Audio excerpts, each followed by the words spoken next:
So there was a series of tweets and a video by Helena Taylor, who was the original voice actress for Bayonetta, and she basically was saying that she was only offered $4,000 to work on the third game, which is, if that is true, and this is what we'll get into, that is some incredible lowballing on the part of Platinum Games. From that, it's fair to say that, things did blow up, which included... God, what the fuck is his name? I cannot remember for the life of me. The guy from Platinum Games. But, he's notorious for being not the best tweeter or not being the most subtle of tweeters. He put out a pretty kind of blunt statement and then fairly quickly deleted his account as well. I don't know if he's continued to keep his account deleted. Is it Kamiya? Yeah, it's Kamiya. That's the one. He put a tweet out basically saying don't believe everything that you see, and then delete his account. So that was that. And then he undeleted his account, by the way. He has undeleted it, okay. And he's also so notorious for blocking people that a video games journalist who will not be named actually did a video where he flew to Japan just on the off chance that he might actually see how many people he had on his block list. And at that time, like 3 or 4 years ago, it was over 1,000 people. Incredible. So it came out today, I want to say. Platinum Games put out a message basically offering its full support to Jennifer Hale, who is the voice actress in Bayonetta 3, because there had been a whole bunch, basically all this kind of story is just saying that social media is awful and no one should ever use it, and Musk, please buy Twitter so we can all just fucking leave it for good. But Platinum Studios were offering this full support to Jennifer Hale. They're, continuing to refute the statements that were made by Taylor, and Jennifer Hale was kind of trying to she was sort of trying to play a kind of keep the peace to some degree, and it's just been a fucking mess really from all sides. Taylor continues to say that her side was true. Platinum Games were trying to say, there was I think it was Jason Schreier had a Bloomberg article kind of deep diving into that, and that the sort of original story that it was just $4,000 wasn't technically true, and there's a little bit more to it than that. And it's just at the point where it's kind of a mess, and it's hard to know exactly what is the accurate story. But it is possible to believe that maybe there's been an exaggeration on her side, and also believe that voice actors as a rule are hideously underpaid. It is absolutely the case that both those things could be true. Yes.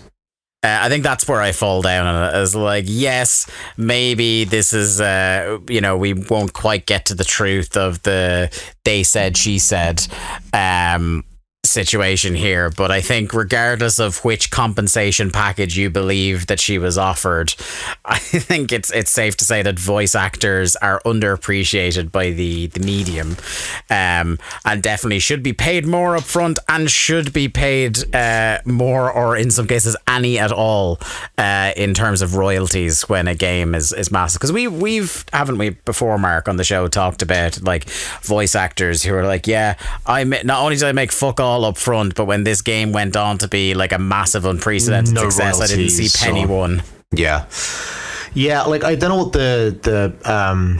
the situation is in terms of unionization when it comes to voice acting. I'd imagine with a lot of stuff when it comes to America, probably doesn't fucking exist. But I also know, for Jennifer Hale, I know she's been getting a lot of unwarranted.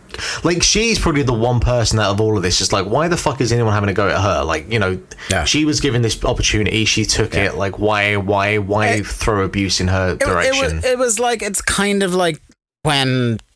You remember, Jack, when Metal Gear Solid 5 came out, there's people having a go at Kiefer Sutherland.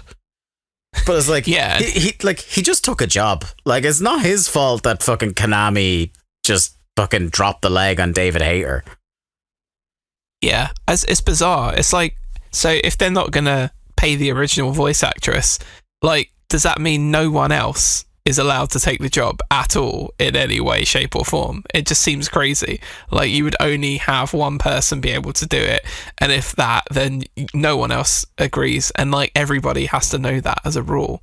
It's crazy, because there are so many examples of extremely definitive people and extremely definitive positions that end up just getting replaced in the long run. I mean, not always for the better, a lot of the times for the worse, but you also can't really hate on the people that are willing to take it on, because it's a bit of a gamble for them anyway, in terms of, you know, living up to the expectations of what people wanted from the character in the first place. But to go on Twitter and then kind of make out that it's her fault just seems crazy.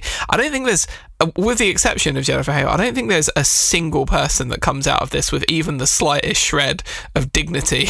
Like, Platinum Games look bad, Kamiya looks bad, like, after all of the information that's come out, the original voice actress looks bad.